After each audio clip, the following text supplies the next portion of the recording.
Bienvenue mesdames et messieurs, merci encore d'être les nôtres à Top Kinefo, toujours dans le cadre de votre l'essentiel de l'actualité auquel nous allons analyser quelques points d'actualité, surtout des questions que la population se pose par rapport à déboulonnement du système qu'a promis le chef de l'État aujourd'hui. Tolo Banini, chef de l'État, a déboulonné le système, tout le système continue jusqu'à ce jour dans le régime. Lors du premier mandat, le système sera déboulonné. Est-ce que l'autre, nous pouvons dire que Fetseke a pu déboulonner le système?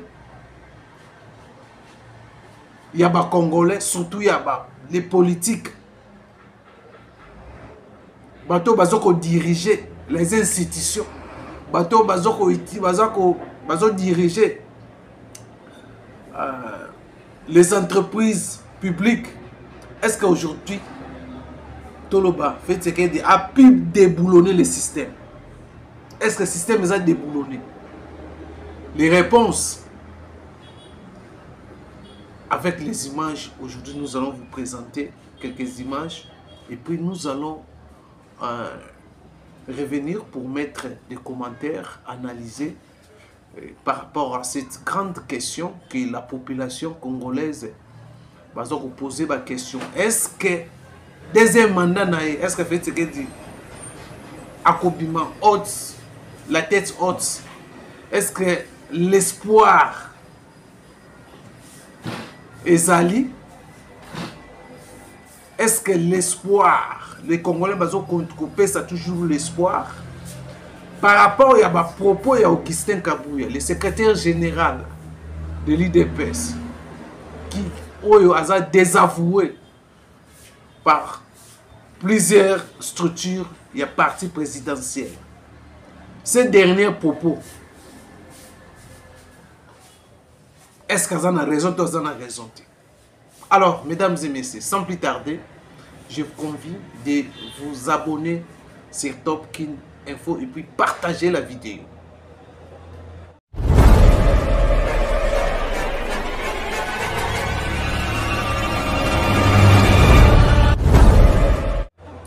Voilà, mesdames et messieurs, comme je vous ai dit, donc vous avez, je crois que vous, s'abonner.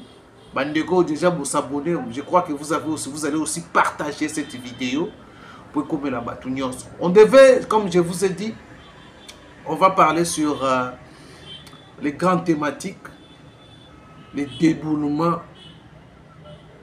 du système qu'a promis le chef de l'État. Aujourd'hui, surtout ça la bilan, est-ce que le système a été déboulonné pour que les choses aient changé? Est-ce que les choses aient changé vraiment? Qu'est-ce qui a fait que si que tout ce monde a la répétition, il y a manière ou façon il y a que fonctionner, il y a régime passé, ils ont se reproduire. Lors il y a discours et investiture du chef de l'État, les erreurs du passé et kozonga ka sous-souté. Mais on constate après Toloba 70 jours du gouvernement depuis que Bazala n'a pas quota na pouvoir, il y a deuxième mandat chef de l'État. Nous constatons comme si les erreurs du passé ils ont se produire. Ils ont kozonga. Totuna kisusu motuna tozoko mituna motuna ya bakongolais. Bakongolais baza ko mituna.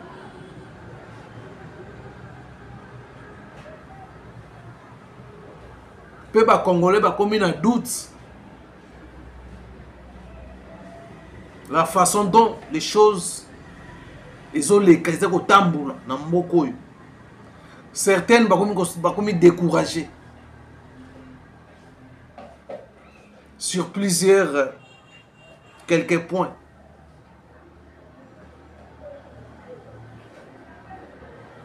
Donc côté la sécurité, ils ont aussi vraiment dit. Malgré cessez-le-feu, l'autre fois nous avons dit que les cessez-le-feu, c'est ils ont ça là que non, les M23, les AFC, va se positionner, va renforcer ma position dans bas. Je pense que le ministre des Affaires étrangères va encore se rencontrer pour discuter autour de cessez-le-feu et de proposer aussi des mécanismes pour qu'on trouve une solution palliative pour la paix à l'Est de la République démocratique du Congo. Je crois qu'autour il y a débat en Angola et qu'au Salama. Et que je vois, est-ce que solution palliative peut être trouvée dans le processus de Luanda? Où les Congolais ont doute, les Congolais ont posa, tout ça, la guerre. Alors, mesdames et messieurs, nous allons revenir sur notre sujet. Il y a parmi les points où tu épinglé, il y a la sécurité qui est dans le cadre. Il y a des gens qui se poser question si réellement fait ce qui sera à la hauteur dans le deuxième mandat. Ils ont marqué aussi fait. Il y a deuxième mandat. Est-ce que à ma tête haute par rapport à tout ce qu'il nous a promis? Et comme je vous ai dit, pour analyser, peut-être commenter par rapport à si Félix Tshisekedi a commis, à réussir à déboulonner le système et ancien régime. Est-ce que à réussir à auto échec pour Joseph Kabila n'a pas pu transformer les Congolais, les Zaïrois n'a pas Congolais selon sa vision. Alors par rapport à ce que nous sommes en train de vivre, est-ce qu'aujourd'hui fait ce qu'il a déboulonné le système? Est-ce que le système est déboulonné? Alors pour prendre quand même une première vidéo, donc le aussi ma sécurité. Totalement, ce qui s'est passé dans l'Omami. Un avocat molesté, tabassé. Oh, les avocats, baron Nyon sur la République démocratique du Congo, dénoncé. Puis il y a un ministre de la Justice par rapport à l'acte posé par le général Kifwa. Voilà, dans le cadre, il y a changer le système, déboulonner le système. Est-ce que le système est déboulonné? Même au niveau armé. Dans une institution d'entreprise publique armée. Et dans les petits peuples qui ont pouvoir. Alors, les autres lobbies, dans une institution, est-ce que le système est déboulonné? Alors, suivez, puis nous allons commenter après. Madame.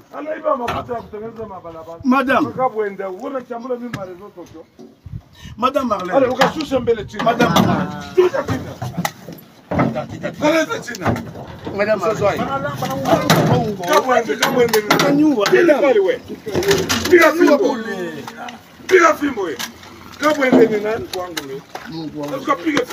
Mon général, vous allez mettre mon général, général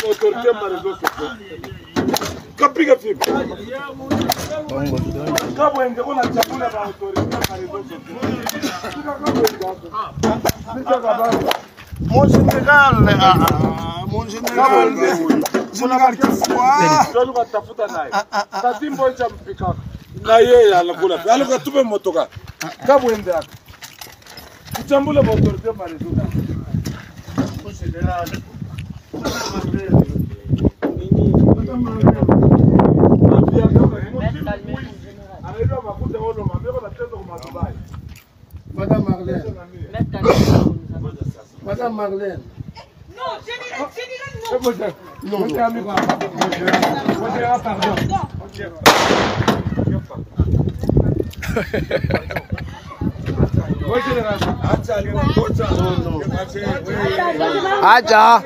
Acha toshe.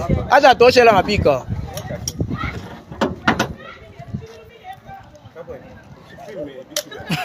Mama naye.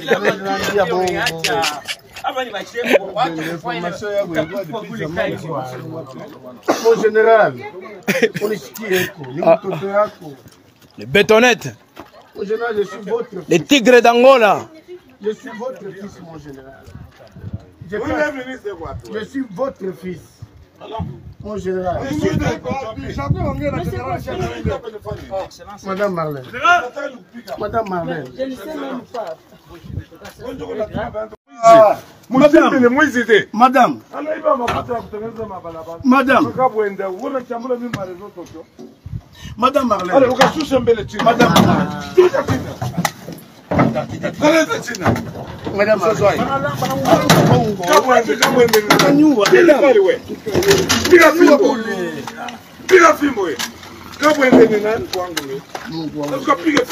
mon général, vous allez mettre mon général, mon général,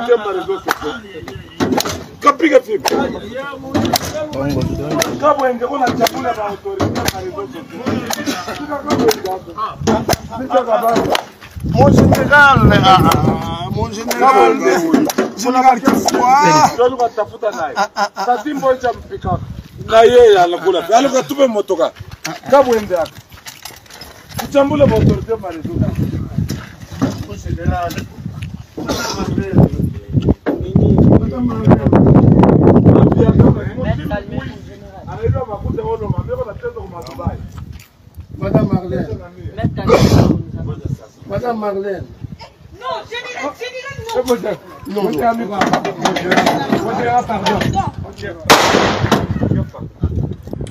Voilà, mesdames et messieurs. Alors, partant de cette vidéo, nous trouvons la réponse par rapport au déboulonner système, par rapport à changer les choses, par rapport à un autre officier militaire. Je ne sais pas si Mibeko atanga normal. Ce qui nous a critiqué, ils ont une infraction. Même si c'est une infraction, il a posé des actes, ils ont tombé une infraction. C'est cette manière qu'on peut traiter une image, on peut traiter quelqu'un. Ça ternit l'image de la République démocratique du Congo. Ça ternit aussi le régime de Félix Tshisekedi.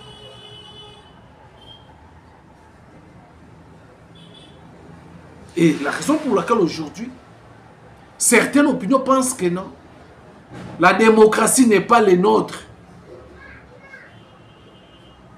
Quand le président de la République veut démocratiser la République démocratique du Congo, automatiquement, et aussi par rapport au comportement à Congo.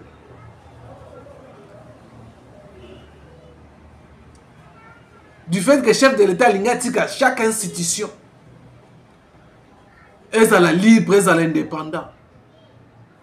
En fait, le comportement congolais, même un Congolais intellectuel, nous sommes liés à un comportement oyo.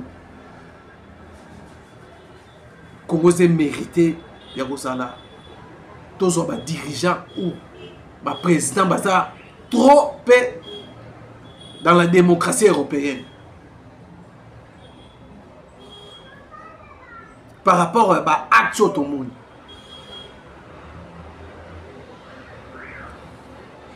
Il y a un autre monde qui a surchargé les chefs de l'État. L'opinion a eu découragement.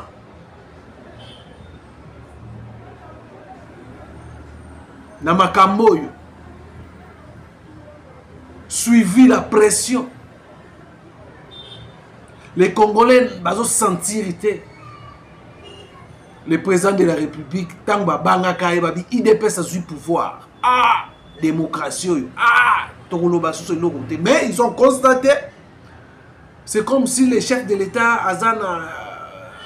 avaient un peu laxisme dans politique, dans sa façon de voir des choses, qui est au contraire d'un changement à Congolais. Le président de la République a dit même la démocratie, il y a des Européennes en Amboka.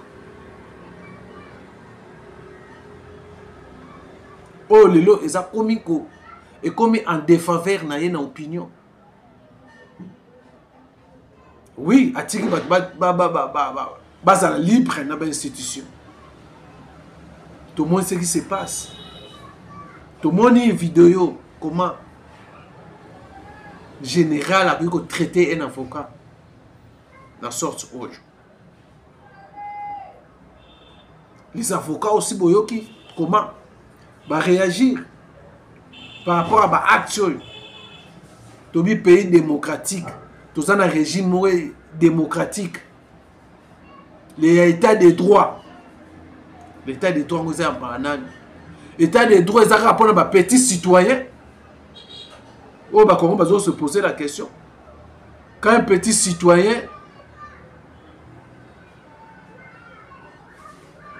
a yibi mbongo na wendi, yene mutu, l'état des droits, des fois, s'appliquer quand il pas naïe. Bah, tout le l'état des droits va exempter dans l'état des droits. Alors, nous voulons voir un procès public contre le général Kif.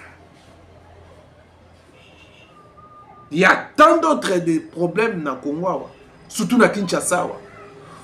À la veille de la rentrée scolaire, le bureau de bimir au Sakanate, qu'on dérangeait dans le grand marché. C'est ça la réalité. Allez à l'avenue Bokassa. Moi-même, j'ai palpé ça.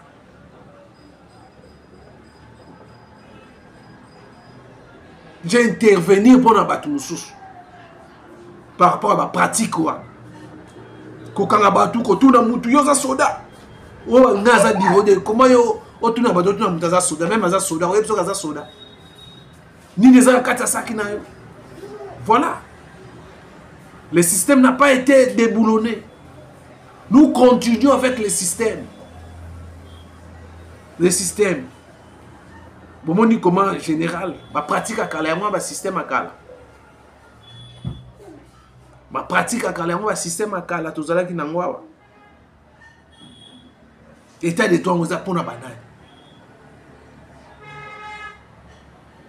Voilà, ça c'était la première vidéo. Tu as tout la vidéo pour comment on a sabino torture l'avocat ou azaki sibi dans l'omami.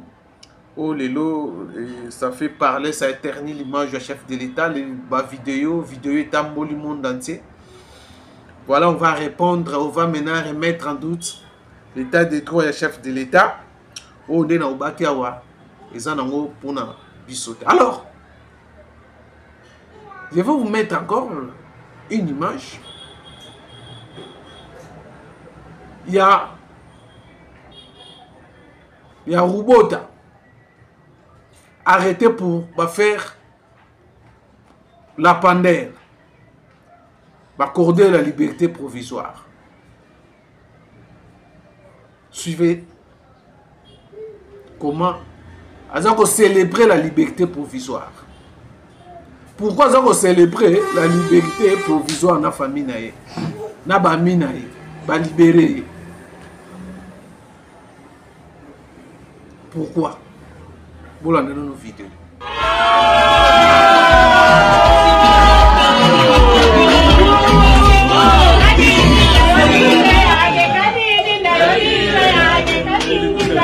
voulez pas telle photo?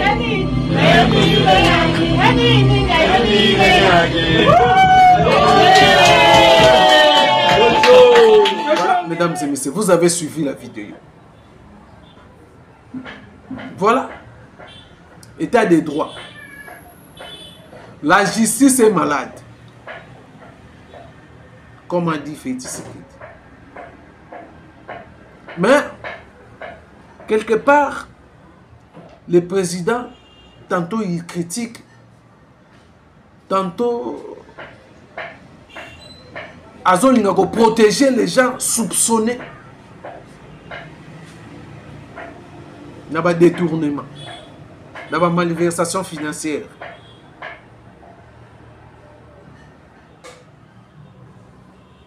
tantôt baza ba père de famille. Tantôt justice heureusement, totika justice, kaka les mêmes justice qui est malade. Faut batika bango. Bako dénoncer bango te. Bon, bien que il pouvait avoir raison que bako critiquer bango te, bako dénigrer bango te, bako bebisa ba image na bango te na ba média. Mais soupçon ils ont pesé sur Moutouane. Il fallait maintenant la justice sans Moussala naye. La dénonciation permet aussi la justice à mener les enquêtes.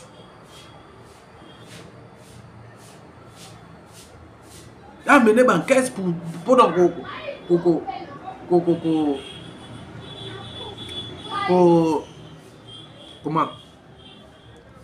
nous l'élément où ils ont probant où ils ont soit ils ont accusé soit ils sont innocents. Et na komona makambo justice ndenge za kokendela. Comme le président l'a dit, même le ministre de justice a lobby yango. Mais ba ba menacer ministre.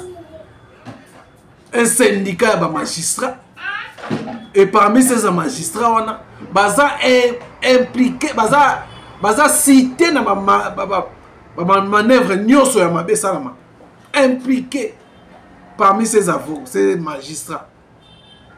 Oh, baza ko éternir l'image de la justice congolaise.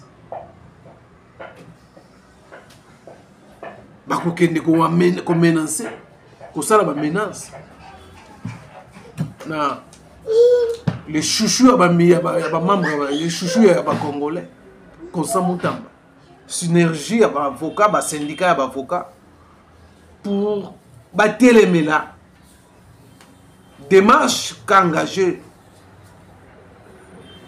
le ministre d'État de la Justice, Constant Mutamba. Tout ça. Voilà, Tozoloba. Justice est malade. Nous sommes dans le cadre de déboulonner le système. Ben institution nyonso, ba pareil judiciaire. Ezaka ndengeza. Rubota a sali fait pour la liberté provisoire. Au Congo, hein, quand on vous libère, la personne de la liberté provisoire, c'est automatiquement vous allez quitter. C'est ça sa fête. Il a fêté. Or, la liberté provisoire est ça synonyme que comme liberté. La justice peut t'interpeller au moment voulu. Mais il y a CP là comme libre, mais il champagne. Na famille na. Amélie champagne. Et Tindi Amélie la champagne. Et voilà la raison pour laquelle les Congolais ont son espoir la présidente de la République que les choses vont changer.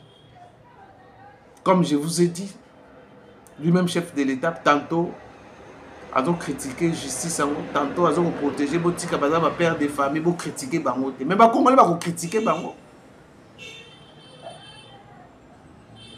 Donc la justice est commis dans le Bakiawa. L'État de Doza pour un petit monsieur. Nous les petits messieurs. Biso de pesa rabango pouvoir. État de droit et appliquera pendant biso. Combattre IDPS va condamner à mort là-bas. Combattre au Somi Balé va condamner à mort. Pourquoi pas condamner ma miyibo en tout? Pour changer le système, il faut de commando. La loi contre seigneur de guerre, ils seront condamnés à mort. Il fallait pour mettre une loi contre détourner Nios. Que va condamner à mort. Et je crois que la réforme à Constant Mutamba, peut-être ça pouvait booster les choses. Ce qui est l'Assemblée nationale, le père Ozalanaye, on a complaisanté. Badouana va voter en haut. Pour ça, là, échanger quand même les choses. Au niveau de l'Assemblée,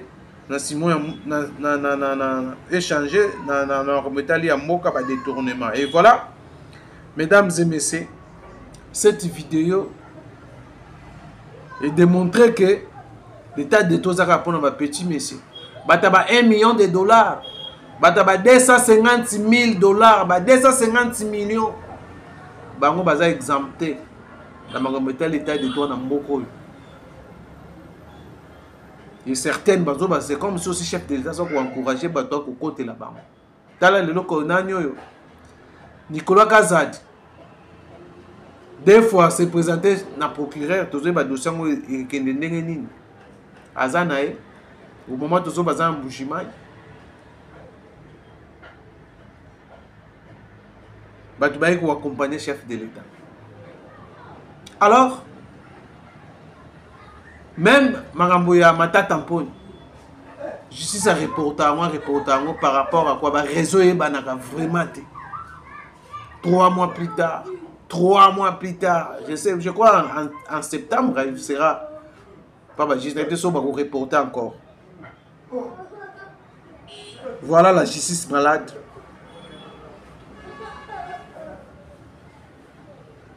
Yango tozoko mituna. Sauf que le système est déboulonné. Tout le monde continue. Le mandat chef de l'État aussi dans un système. Ma promesse est promesse. En vrai dire, il y a toujours sentir. Mais il y a quelques ministres déjà posé déjà des actes. Je suis ministre Judith, Madame Judith Simunois a informé déjà les membres du gouvernement l'évaluation au mois de septembre. Et le chef d'État est remanié comme ça. L'insécurité aussi. À Kinshasa, ils ont mis ma casse. Les colons, les bandits.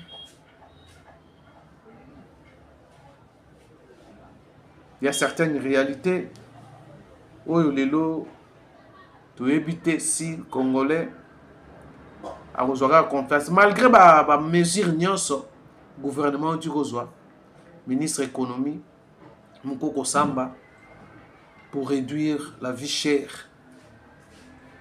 Les Congolais en doutent toujours pas bonne mesure mais l'applicabilité pose problème. Alors mesdames et messieurs, on voulait juste réfléchir sur la situation en République démocratique du Congo, la gestion vraiment un mandat chef de l'État parce que certains Congolais, la majorité des Congolais doutent fort que confiance union sur ma PC n'a fait Tshisekedi par rapport à ce que nous sommes en train de voir. Ce n'est pas le premier mandat chef de l'État où il faut les Congolais basé la 100 jours. Il y a des anciens ministres au Bazongi. Au Bazala qui n'a Bazala écoute tout na kotala ba critères comment ils ont fonctionné ba ko zonga te mais Bazongi c'est regrettable. C'est regrettable. Donc le régime a fait dire Bazoko qualifié donc ils ont caractérisé par na manifestation financière, détournement, surfacturation, il y a le kuta. Régime balinga batonga ka po ba profitera ka ko lia wana or bozotonga biloko oezana qui ozo ko impacter vraiment la population congolaise. Le gouvernement qui bazo toucher vraiment na besoin na demande de la population. Voyons voir, est-ce que nous pouvons espérer? Moi je pense que total à 10 décembre, peut-être les choses pourront changer. Malgré doute ça. Nous continuons à douter.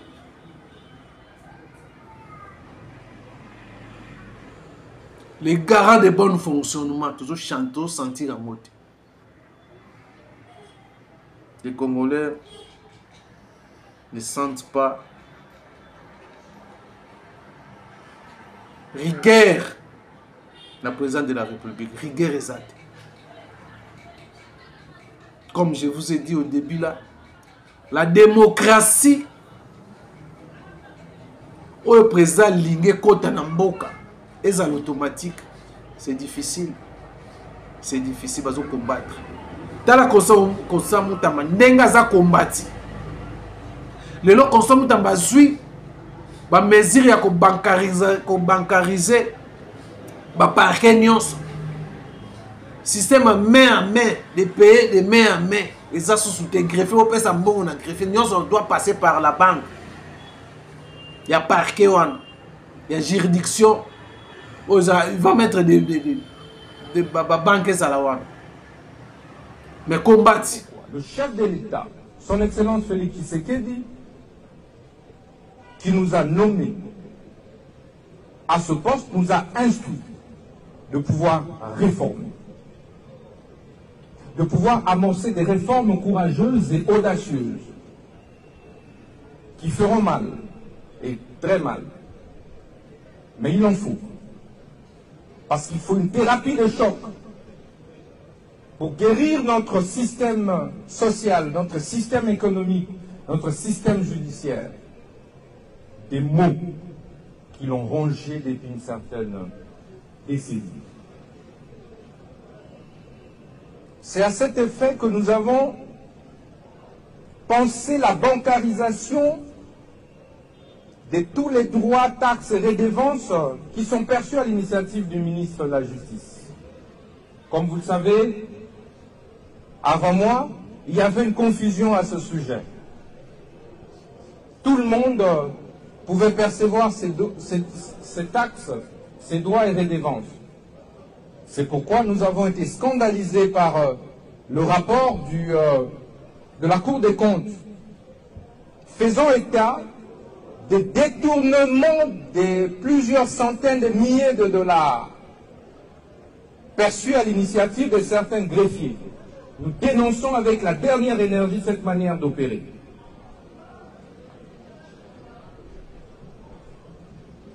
C'est pourquoi je voudrais attirer votre attention, attirer l'attention du peuple congolais, des justiciables, que désormais, à partir d'aujourd'hui, tout celui qui va tenter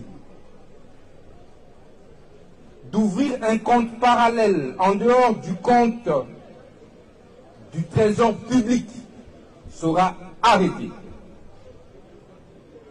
Tout celui qui va percevoir les cautions judiciaires qui sont perçues par nos magistrats, qui sont perçues par les agents de police judiciaire, les officiers de la police judiciaire, les amendes transactionnelles, les consignations des frais, les droits proportionnels et bien d'autres droits, tout celui qui va s'amuser à percevoir ses frais entre ses mains sera immédiatement mis à la disposition de la justice. Désormais, tous ces frais doivent passer par la banque. Nous devons développer notre pays. Ce n'est plus une question de choix, d'alternative. C'est une option décidée par son Excellence, Monsieur le Président de la République. Et les instructions sont fermes. Nul n'est au-dessus de la loi. Les gens se lèvent. Parce que je sais, ce ne sont pas ces syndicalistes, ces pauvres syndicalistes. Ils sont de bonne foi. Je sais qui est derrière. Ce n'est pas ma tête qu'ils cherchent, ils cherchent la tête du chef de l'État. Et qu'ils sachent que je ne vais pas reculer d'un seul pas. Et la bataille est lancée, la provocation est lancée et nous allons nous battre. Je pense que j'exécute les instructions du chef de l'État et les choses doivent être claires. Nous allons nous battre contre les réseaux mafieux jusqu'au bout. Ça là, c'est la terre de nos enfants. Soki mokonzi mboka na biso nyonso peuple lobby justice eza malade. Mais il faut retirer au lit. Donc, baya tochuba bango motonga moke. Olanda caprice ya mwana moke to azobela mazoki makisi. Il faut kokanga ye na maboko. Et il y a certains avocats qui continuent à soutenir la réforme comme ça la justice congolaise. Apporter la justice. Il y a des avocats, il y a des barreaux différents, il y a la République démocratique du Congo.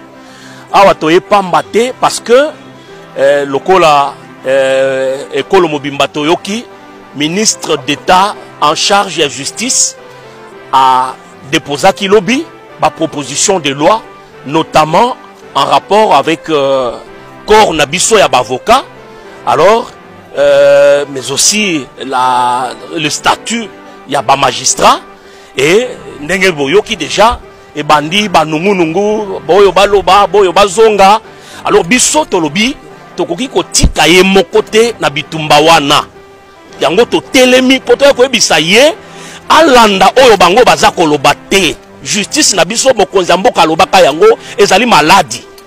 Alors bato oyo basala que justice ezala maladi bako sepela te.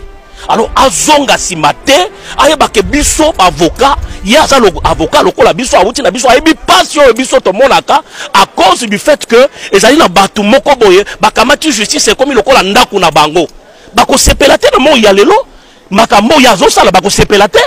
Alors biso to ekoyebisa ye ayeba te kaza ye moko ekolo mobimba na ye biso bavoka ya ba république nyo ya république mobimba toza sima na ye yango toye biso moko pona ko exprimer ye soutien na biso ayeba kaza ye moko te bako ba officine na bango ekotelema ba officine na bango ekoloba bako zonga bako mata mais ayeba que atika langui na bot na ye aza ko rendre service énorme to sentir déjà touche na ye aza ko rendre service énorme na république et nous disons ce quoi continuer boye tokoki kozela état de droit ministre oyo mboka na biso ezalaki kozela amema état de droit ye ya comme Yemoura Lubaki il a une mission pour éradiquer aza docteur peut sa solution la justice est malade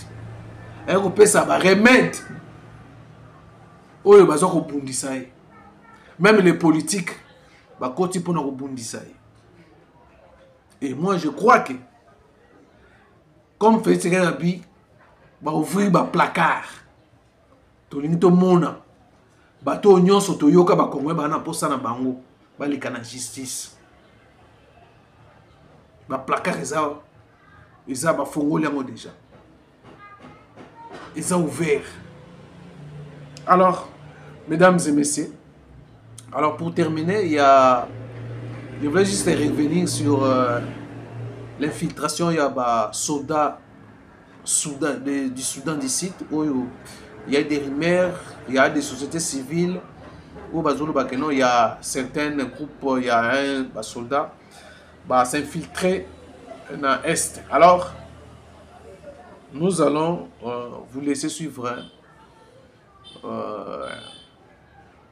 éclaircissement sur la pénétration ou l'infiltration. Il y a Basoda, il y a Sud Soudan. Il y a la localité ya Waliwa na frontière nyonso kuna na za limite na Sud Soudan kimia ezali tisiko toza déployer na frontière ya Waliwa wana. Tozali na kati na compagnie mobimba ezali moto moko abimite ezali ku espela azali wana kati na bisote la sope bandimaki ngai pona bisi bango nde moto na kangi frontière oyo na yebisaki ba population bazala calme. Voilà mesdames et messieurs, merci la bienvenue sur vous avez belé Rolanda biso to ngati le moi moké par rapport à l'actualité pour réfléchir sur l'échec. Il y a déboulement, il y a système. La République démocratique du Congo. Oyo mokonzi ya mboka Félix Tshisekedi. Oyo batu bakomi kolemba président de la République. Ba réalisation moi mobulu. Ils ont simbaté. Est-ce que bazo bondi ça fait Tshisekedi ya solo? Combattu car na kati ya union sacrée. Est-ce que l'union sacrée ni baza sincère pour changer les choses, pour respecter la philosophie il y a fait Tshisekedi?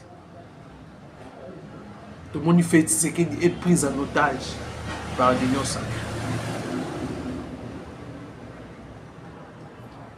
Est-ce que nous continuons, nous devons toujours continuer? Il y a qu'espérer un changement. Namboko. Voilà, mesdames et messieurs, merci à millions si vous avez bien l'air. Prochainement, dans le numéro de Portez-vous bien. Bye bye.